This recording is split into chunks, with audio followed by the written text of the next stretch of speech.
Donc, dans ce livre, L'Ordre du jour, d'Éric Vuillard,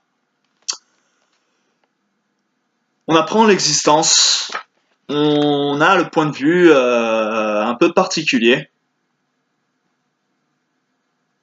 de ce qui s'est bien pu se passer derrière les coulisses des images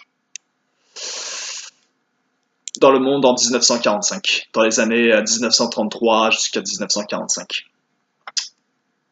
Et notamment, on a la connaissance de 24 personnages. Ils étaient 24 près des arbres morts de la rive, 24 par-dessus noir, marron ou cognac, 24 paires d'épaules rembourrées de laine, 24 costumes 3 pièces, et le même nombre de pantalons à pince avec un large ourlet.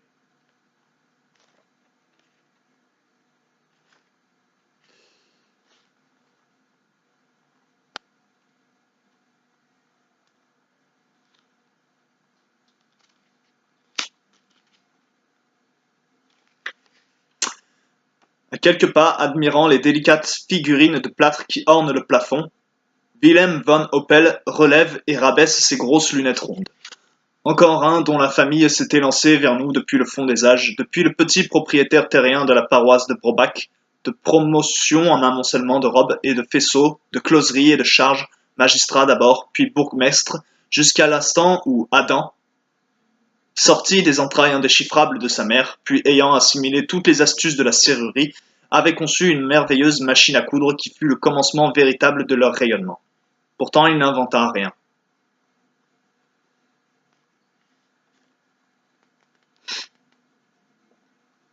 Une fois assuré le succès de ces machines à coudre, Adam Oppel s'était lancé dans le vélocipède.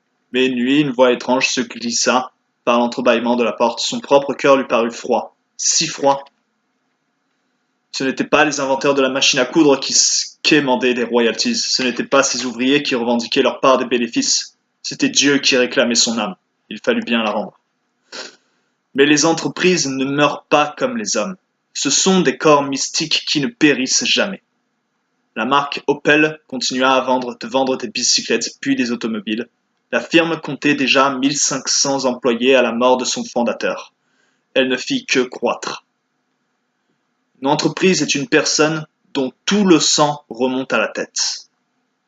On appelle cela une personne morale. Leur vie dure bien au-delà des nôtres.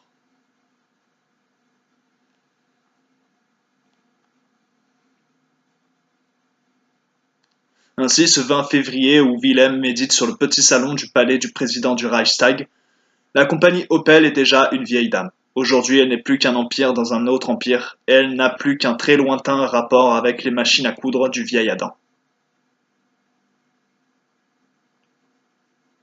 C'est qu'à présent, la compagnie Opel est bien plus vieille que de nombreux États, plus vieille que le Liban, plus vieille que l'Allemagne, même plus vieille que la plupart des États d'Afrique, plus vieille que le Bhoutan où les dieux sont pourtant allés se perdre dans les nuages.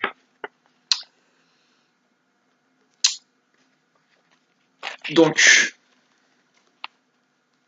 c'est ici qu'il faut l'intelligence qui a de la sagesse. Dans le livre de l'Apocalypse, on nous dit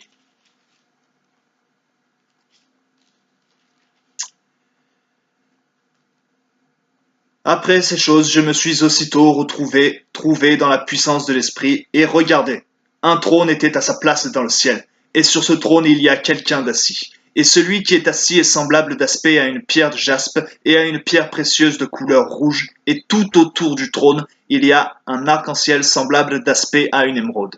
Et tout autour du trône 24 trônes, et sur ces trônes, j'ai vu 24 anciens assis vêtus de vêtements de dessus blancs, et sur leurs têtes des couronnes d'or.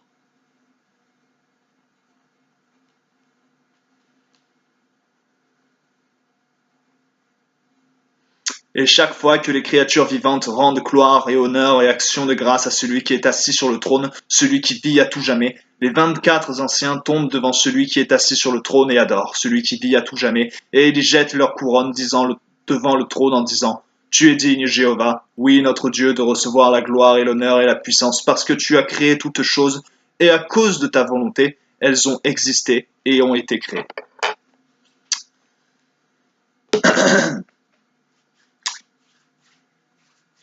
Donc voilà. C'est ici qu'il faut de l'intelligence qui a de la sagesse. Les 24 dont il est mention ici, c'est en fait les mêmes 24 dont il est mention là-dedans. Ces êtres, ce sont des immortels. Des entreprises, dont l'entreprise qui remonte jusqu'à la création d'Adam.